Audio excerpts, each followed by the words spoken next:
Welcome back to दोस्तों, मेरा नाम है पुनीत और आपका अपने YouTube channel Puneet Gupta official railway वाला में स्वागत है। दोस्तों आज हम बीईसीटी की क्लास 3 देखेंगे और ये रेलवे एलपी के लिए बहुत ही इंपॉर्टेंट वीडियो होने वाली है। अगर आप रेलवे में एलपी की प्रिपरेशन कर रहे हैं तो ये सभी के लिए इंपॉर्टेंट वीडियो है, तो इसलिए वीडियो के अंत तक बने रहिए। अगर आपको वीडियो अच्छा लगता है तो वीडियो लाइक करिए, कमेंट करिए और अभी तक हमारे चैनल को सब्सक्राइब नहीं किया है तो सब्सक्राइब कर लीजिए। दोस्तों चलिए हम आज का सेशन शुरू करते हैं और आज का पहला क्वेश्चन लेते हैं। आज का पहला क्वेश्चन है, दो विपरीत बिंदुओं के समरूप प्रतिरोध की गणना करें जो 4 ओम और 12 ओम के दो प्रतिरोध समांतर में जुड़े हों और 6 ओम का एक प्रतिरोध श्रेणी क्रम में जुड़े हैं। दोस्तों तो इसमें देखिए जो 2 ओम है, 4 ओम और ये 12 ओम, ये तो आपका श्रेणी में समानांतर में जुड़ा हुआ है। जिसको समानांतर में 1/4 प्लस 1/12 करके इसको निकाल लीजिएगा और जो भी इसका रेसिस्टेंस आएगा उसमें आप फिर से इसको श्रेणी में जोड़ दीजिएगा, मतलब कि 4 या 6 इसमें जोड़ दीजिएगा तो टोटल हो जाएगा। तो ऐसे करके आप इसको निकाल लीजिएगा। न्यूमेरिकल है, न्यूमेरिकल को हम स्किप कर रहे हैं और बाकी क्वेश्चन हम देखते हैं। नेक्स्ट है हमारा, तरल और गैसीय पदार्थों में ताप हस्तांतरण अनिवार्य रूप से किस कारणवश होता है। बोल रहा है कि तरल और गैसीय पदार्थों में जो टेम्परेचर होता है उसका रीजन क्या होता है, मतलब ट्रांसफ़र होने का। उसका रीजन ये होता है कि चालक होता है। राइट आंसर हो जाएगा ए। नेक्स्ट है हमारा, सर्दी की रात में अखिल ने कपड़ों को कुछ परतों के साथ खुद को लपेटा, इससे उन्हें खुद को गर्म रखने में मदद मिली। क्यों? बोला है कपड़ा आसपास के तापमान से अधिक तापमान पर होता है। कपड़ों की परतों के बीच फंसी हवा गर्म एक बुरा संवाहक है। कपड़े की परतों के बीच घर्षण से गर्मी पैदा होता है। कपड़ा गर्मी का एक संवाहक है।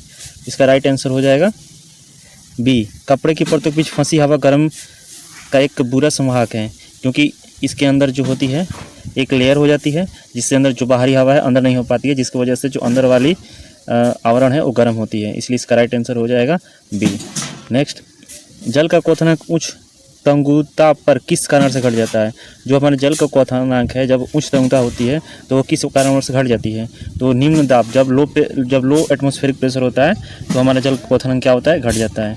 नेक्स्ट कर है कि 30 किलोमीटर पर आवर की रफ्तार से कोई कार ब्रेक लगाकर 30 सेकंड में रोका गया तो उसमें मंदन कितना होगा। यानी कि जो एक्सेलरेशन होता है वो निगेटिव में मंदन ही बोला जाता है उसको, तो उसको आप निकाल लीजिएगा एक्सेलरेशन वाले फार्मूला से। मतलब एक न्यूमेरिकल है, इसको स्किप कर रहे हैं, इसमें ज़्यादा टाइम लग जाएगा, फिर वीडियो लंबा हो जाएगा, इसलिए इसको हम स्किप कर रहे हैं। नेक्स्ट देखते हैं कि डैश के कणों की गतिज ऊर्जा अधिकतम होती है। किसकी गतिज ऊर्जा अधिकतम होती है। दोस्तों इसका राइट आंसर हो जाएगा प्लाज्मा, लेकिन कहीं कहीं इसका राइट आंसर लेता है गैस। एनसीईआरटी में इसका गैस दिया हुआ है, लेकिन अगर इसका हम नेट पे देखेंगे तो राइट आंसर होगा प्लाज्मा। नेक्स्ट, एक गेंद ऊपर की ओर फेंकी जाती है, 80 मीटर की ऊंचाई तक ऊपर की ओर जाती है और मूल स्थान स्थिति में वापस लौट आती है। तो कह रहे 7 सेकंड के बाद इसका विस्थापन का मान कितना होगा। डिस्प्लेसमेंट निकालना है आपका, ए का वैल्यू दिया है, टी का वैल्यू दिया है और एस का वैल्यू निकालना है। इसको आप निकाल लीजिएगा s equal to u t plus half t square से। नेक्स्ट देखते हैं, ये भी न्यूमेरिकल है दोस्तों, इसको भी आप बना लीजिएगा। नेक्स्ट है हमारा, वायुमंडल में जो आर्द्रता की उपस्थिति एक ऐसे स्टील के गिलास की बाह्य सतह पर जल की बूंदें देखकर सुनिश्चित की जाती है। तो भारा जल क्या हो जाएगा दोस्तों। तो जो भारा जल होता है वो हमारा ठंडा हो जाएगा। जब उसमें ह्यूमिडिटी होगी स्टील के गिलास में तो धीरे धीरे वो क्या हो जाएगा, ठंडा हो जाएगा। तो राइट आंसर हो जाएगा सी। नेक्स्ट है हमारा, दो निकाय है, मतलब दो सिस्टम है जिसमें एक ए है और दूसरा बी है। उसका जो वेलोसिटी है 2:1 है, एस्यूम दिया हुआ है। जो पहला हमारा सिस्टम ए का मास है वो सिस्टम बी के मास का आधा है। ए और बी की गतिज ऊर्जा क्या होगी। तो ये दूसरे का आधा है, मतलब ये एक ए है और एक बी है। ए का 1 है और दूसरे का 1/2 है। तो फिर दोनों की तरफ हम 2 से मल्टीप्लाई करेंगे तो 2:1 आ जाएगा। न्यूमेरिकल है, देख लीजिए इसको। राइट आंसर इसका 2:1 होगा, यानी कि बी ऑप्शन सही होगा। नेक्स्ट, एक वस्तु का द्रव्यमान दिया है 40 kg और यह विरामावस्था से 5 मीटर पर सेकंड स्क्वायर की दर से त्वरित होती है। यह वस्तु 20 सेकंड में कितनी दूरी तय करेगी। दोस्तों ये 20 सेकंड में कितनी दूरी तय करेगी, ये भी न्यूमेरिकल है, इसको भी देख लीजिएगा। पेग के जितने भी फार्मूले हैं वो तीन फार्मूले होते हैं। तीनों फार्मूले को याद कर लीजिए, उसी पे क्वेश्चंस आते हैं, उसको आप बना लीजिए। पहला जो होता है v = u + at होता है, दूसरा होता है v² = u² + 2s और तीसरा होता है s = ut + हाफ at²। तो इस तीनों पे put the value get the answer वाला काम करना है, इसलिए इस फार्मूले को आप जरूर याद रखिएगा। नेक्स्ट है हमारा, ये भी न्यूमेरिकल है, इसको भी आप बना सकते हैं। नेक्स्ट है, जिस उपकरण के प्रयोग से किसी वस्तु का ताप एक निश्चित बिंदु तक बनाए रखा जाता है वो क्या कहलाता है? तो वो थर्मोस्टेट होता है। जो थर्मो हमारा स्टेट होता है उसमें जो टेम्परेचर है वो एक फिक्स पॉइंट तक वो बने रहता है, और फिक्स पॉइंट तक जब बने रहता है उसको हम थर्मोस्टेट बोलते हैं। राइट आंसर है। नेक्स्ट, निम्न में से किस उपकरण में विद्युत मोटर प्रयुक्त नहीं होता है? विद्युत पंखा, विद्युत मिक्सर, गैल्वेनोमीटर और कंप्यूटर। बोला है कि इसमें जो विद्युत मोटर यूज नहीं किया जाता है। तो दोस्तों देखिए, विद्युत पंखा में भी हम यूज करते हैं, कंप्यूटर में भी यूज करते हैं उसको कूल करने के लिए CPU को, विद्युत मिक्सर में भी यूज़ करते हैं, और ये जो गैल्वेनोमीटर है इसमें यूज नहीं करते हैं। क्यों?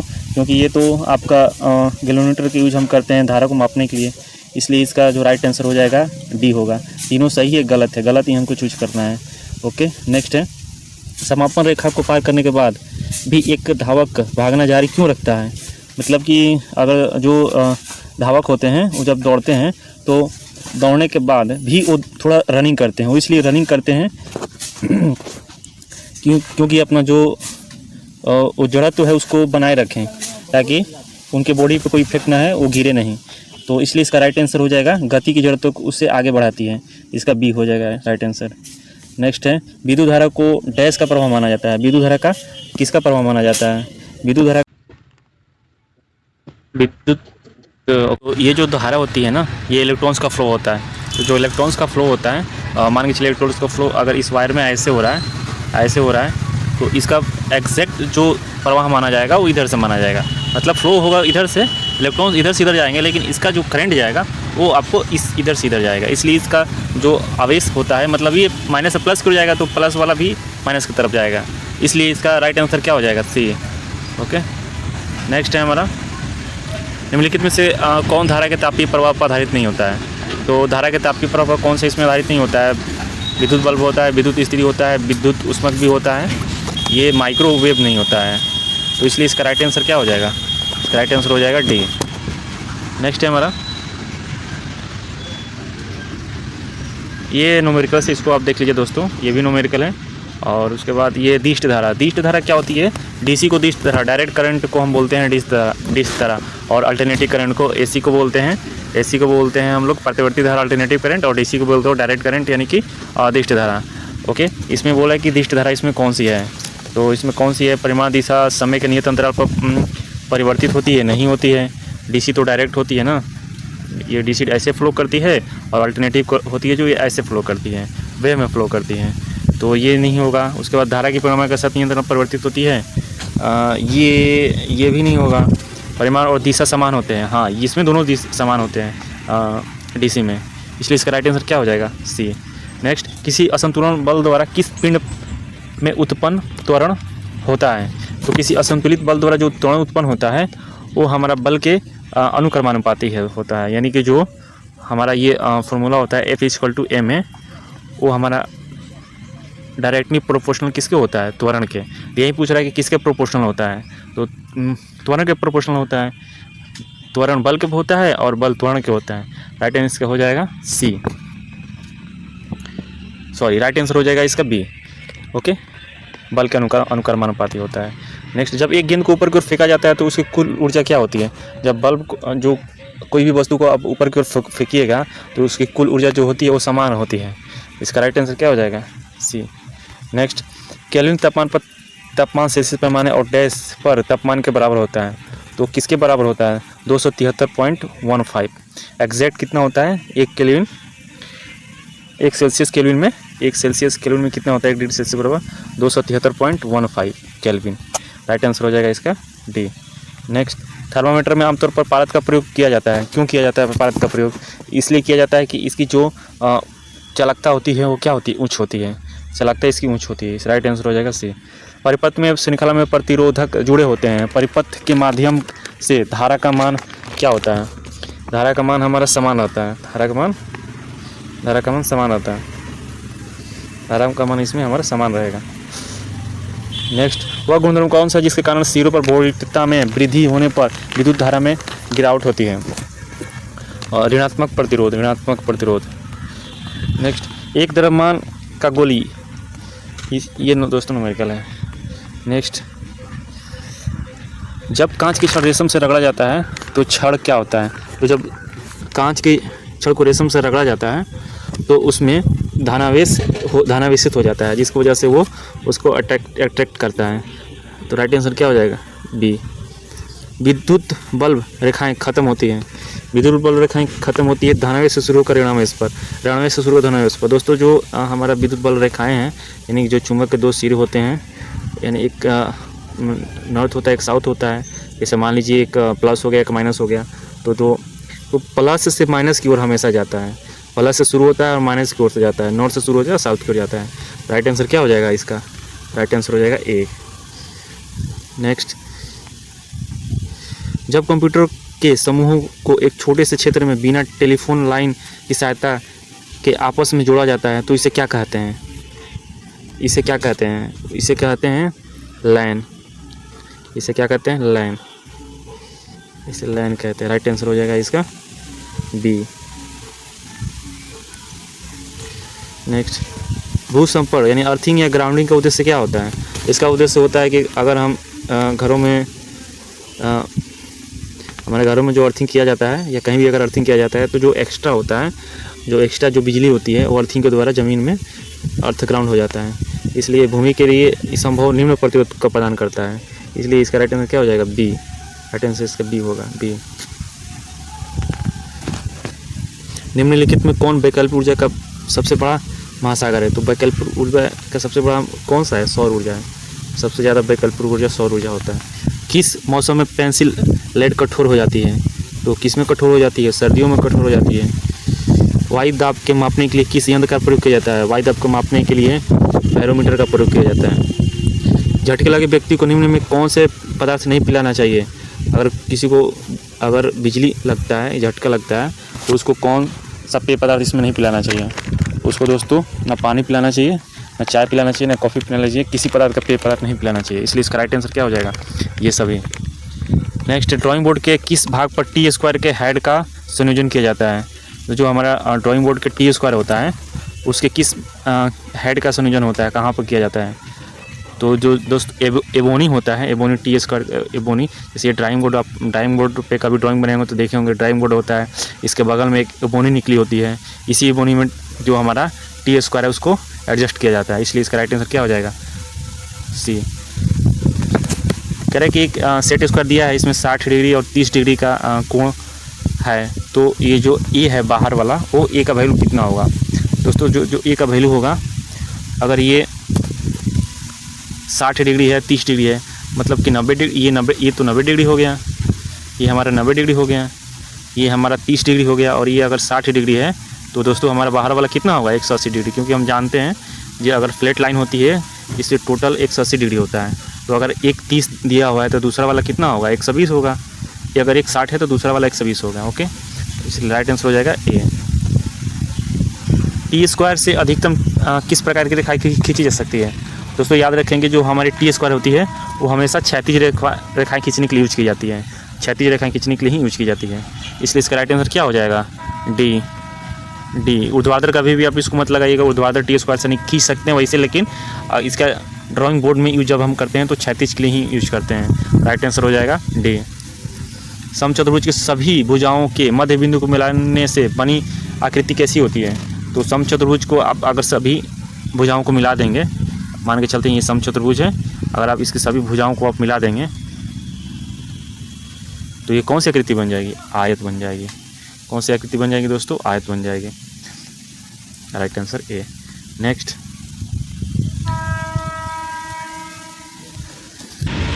षटकोण में कितने विकर्ण खींचे जा सकते हैं? दोस्तों जो हमारा षटकोण होता है उसमें हमेशा आप 9 विकर्ण ही खींच सकते हैं। जो हमारा षटकोण होता है उसमें कितने विकर्ण खींचे जा सकते हैं? तो ऐसे षटकोण होता है तो इसमें हमेशा आप 9 विकर्ण ही खींच सकते हैं। ओके, इसका राइट आंसर क्या हो जाएगा? इसका राइट आंसर हो जाएगा डी।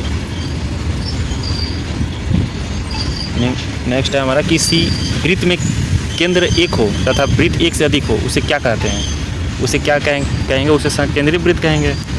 वृत्त के में एक केंद्र हो तथा वृत्त एक से अधिक हो तो हम संकेंद्रित वृत्त बोलते हैं। ये नेक्स्ट, निम्न में कौन सी मोटी खंडित रेखा है? तो मोटी खंडित रेखा इसमें कौन सी है? इसमें सीधे देख रही है कि ये खंडित रेखा है कि ये है, और एक ये है। ये तो होगी नहीं, ये तो जिगजैग में हो जाएगी। और ये कंटिन्यूस लाइन हो जाएगी। तो ये मोटी खंडित रेखा यानी डॉट लाइन, तो डॉट लाइन इसमें एक ही है, तो ये थिन डॉट लाइन है और ये हमारी थिक डॉट लाइन है। थिक पूछ रहा है तो थिक डॉट लाइन कौन सा होगा, डी होगा, राइट आंसर हो जाएगा डी। नीचे दिए गए चित्र में रेखा एक्स को पहचानी है। जो एक्स है ये हमारा क्या है, तो केंद्र रेखा है नहीं, निर्माण रेखा नहीं, व्यस्तु रेखा है, अदिश रेखा है जी। ये इनविजिबल लाइन है, मतलब अदिश लाइन है। अदिश लाइन को हमेशा हम लोग डॉट से दिखाते हैं, ठीक है, इसलिए इसका राइट आंसर क्या हो जाएगा, b. Next HP horizontal projection जो होता है कि लंबवत तथा वर्टिकल प्रोजेक्शन से झुका हुआ हो, तो उसे क्या बोलते हैं, तो उसको क्या बोलेंगे, उसको दोस्तों बोलेंगे हम कि जो वर्टिकल जो हमारी है वर्टिकल व्यू है वो उसके लंबवत होगी, ठीक है। जो हॉरिजॉन्टल प्रोजेक्शन होता है वर्टिकल प्रोजेक्शन से झुका हुआ हो तो ये वर्टिकल व्यू के संदर्भ में इसको लिया जाएगा, इसलिए इसका राइट आंसर हो जाएगा ए। नेक्स्ट है हमारा, किसी कोण प्रक्षेप में प्लान वस्तु के फ्रंट व्यू के ठीक नीचे बनता है, ठीक नीचे बनता है, ये ठीक नीचे क्या बनता है, अगर कोई प्रोजेक्शन है, प्रोजेक्शन एंगल है, वो फ्रंट व्यू को ठीक नीचे बनता है, तो उसके नीचे बनता है तो कौन सा कोण होगा, बोल रहा है कि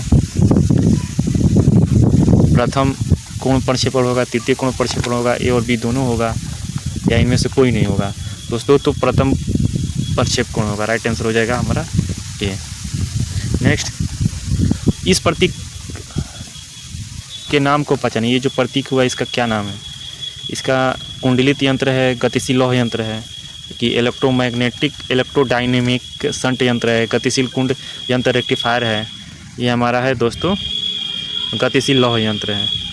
नेक्स्ट है हमारा A4 शीट का आकार क्या होता है। दोस्तों हम जानते हैं कि A4 शीट का आकार होता है वो 210, 210 और 297 होता है, इसको याद रखिएगा। ये मोस्ट कॉमनली यूज होने वाला शीट है, इसलिए इसको याद रखिएगा, ठीक है। हम लोग जो फोटो स्टिक करवाते हैं उसका साइज़ A4 का होता है और उसका होता है 210 × 297, यानी कि उसका चौड़ाई होता है 210 और लंबाई होता है 297। ओके, राइट आंसर सी हो जाएगा। नेक्स्ट है हमारा कि नीचे दिए गए चित्र में वृत्त का कौन सा अवयव प्रदर्शित किया गया है। बोल रहा है कि ए और बी क्या है। दोस्तों ए भी है, ये हमारी जीवा हो जाएगा, इसलिए इसका राइट आंसर सी हो जाएगा। नेक्स्ट, निम्नलिखित में से जैविक घटक कौन सा है। पादप है, मृदा है, जल है, वायु है। दोस्तों इसमें जैविक घटक पूछ रहा है, तो जैविक घटक तो पादप ही होगा, इसलिए इस राइट आंसर हो जाएगा, राइट आंसर हो जाएगा ए।